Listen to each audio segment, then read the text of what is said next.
What's going on, you guys? Welcome back. Let's talk a little bit about dopamine, the molecule of motivation, drive, effort, reward. Dopamine's amazing. Everybody loves a little dopamine, right? Nothing wrong with that. But the problem is when we're all addicted to free dopamine, right? There's so much free dopamine out there, and it's dangerous because dopamine is not supposed to be free.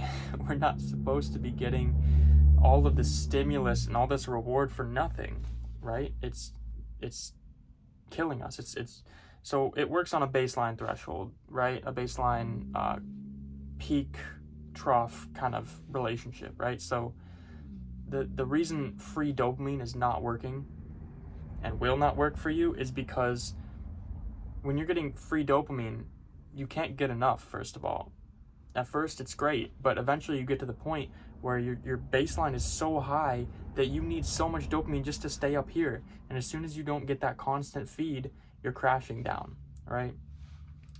And this is why technology is so slippery, because you're just scrolling, right? You're scrolling through TikTok or whatever, and you're not even enjoying it, right? Like, I know we've all been there, and I'm guilty of this too, but when you're scrolling through social media and you're like, why am I doing this? I don't want to do this, but like, just the next video, right? Just the next one.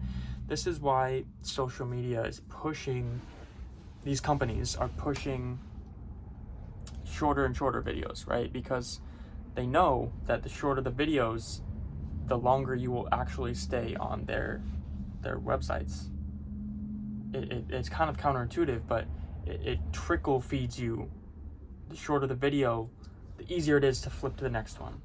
And so we get to this point where we're so hijacked that we need this constant, like, it's like an IV that's like pumping dopamine straight into our bloodstream.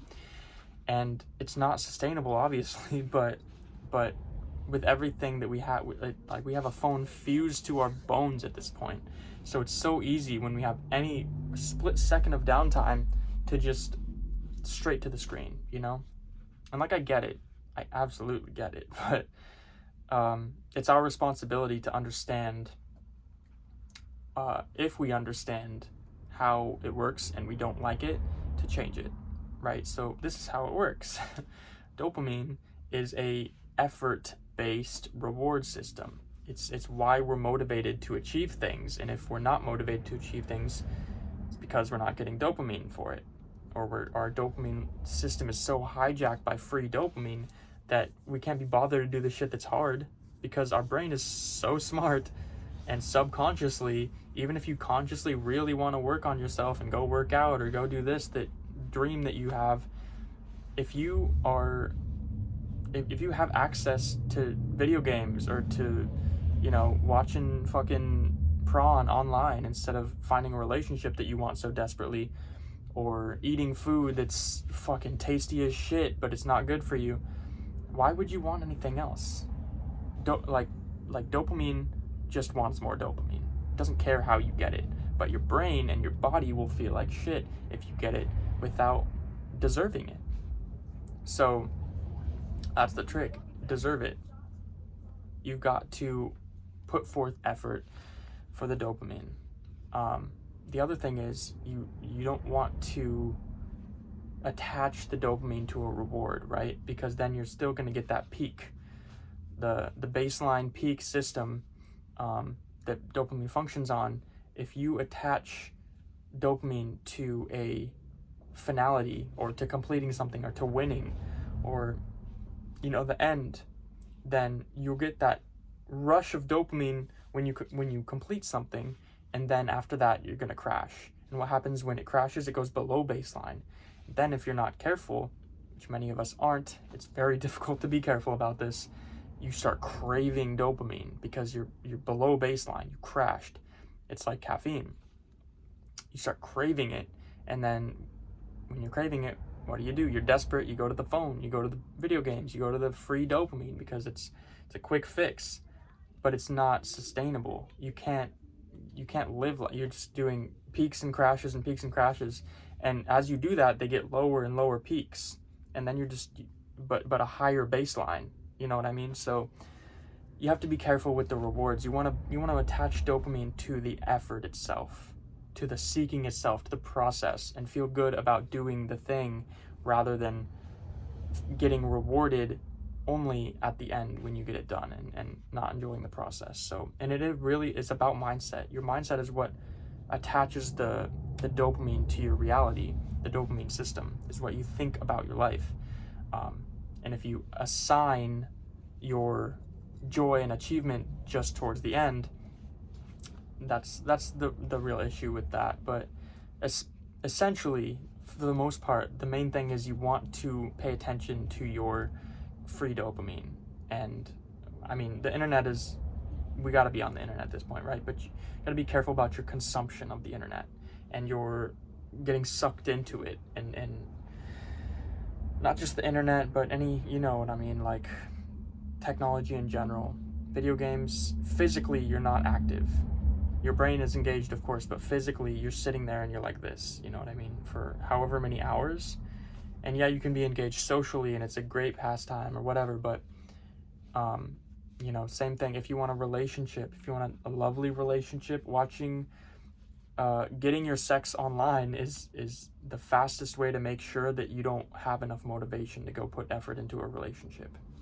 That's why it kills so many relationships and marriages. But I mean, it's not the only reason. There's a big old topic there, but that's the idea, right?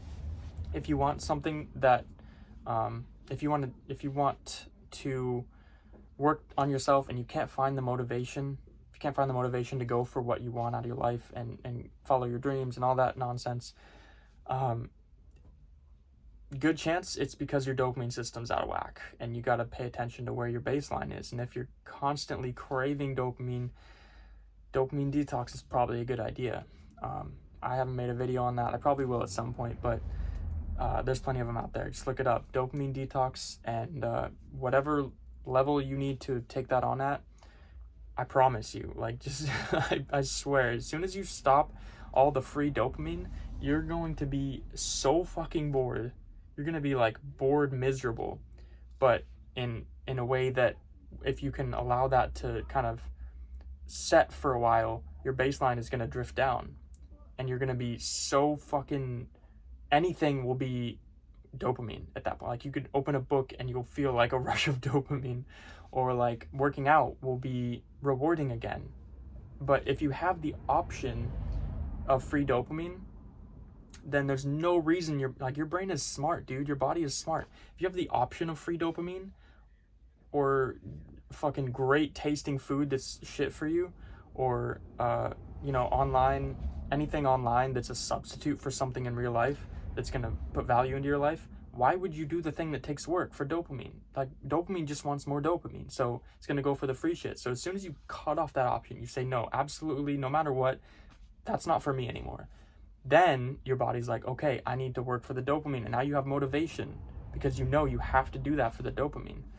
And that's kind of the point of a dopamine detox, is to let the baseline fall and cut it off enough so that your body's like, oh shit, okay, I have to work. So now you get that intrinsic, you know, your body's like, all right, I gotta work in order to get my shit, you know, I need it. So then once you're at that point, you gotta make sure that you don't sink back into it, because it's a very insidious game. You know, as soon as you're like, okay, well, I'm doing good now I can fucking cheat, or now I can, you know, have my shitty food, or maybe I can play video games for like 30 minutes, or, you know, every weekend or something like that, or I can smoke only at night, or whatever. You know, you fucking can't. It's like, I don't know a single person that can do that. Like, we can't, you know, we can't do it.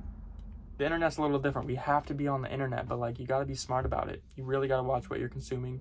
And once you're on track, stay on track. Don't let that fucking green haze or the glow of the screens get to you and say, oh, just a little bit, you know, because it will sink you back in. It may take a week, it may take a few weeks, but you will find yourself right back into the spiral. So be careful. And you know, there's a responsibility. If you want better for yourself and you can't figure out what's going on or why you're not motivated, that's why. And now it's on you. You know, you got to take charge and be a little bit disciplined, and know that the good thing is, once you start getting the dopamine for the things that are good for you, not only do you get the feel-good dopamine for doing these things, but you also get the benefit of the things themselves. Like, you get a good physique if you're working out, and you also feel good about it. You get the opiates, the natural endorphins. If you're working towards a relationship or working on a relationship, you have a lovely relationship, and you also get to feel good about it because you're putting forth effort. Same thing with anything that requires effort, any kind of dream or goal, creativity. You're going to feel good about it, and you're also going to be gaining and adding value to life. So I hope that's useful. I hope anybody that didn't know what was going on in there now knows, and now you have the tools to put into action and to take a little bit of control back from all this craziness. That's it. Check out a dopamine detox, and thanks for watching. I appreciate you. Thanks for your attention, and I'll catch you on the next one.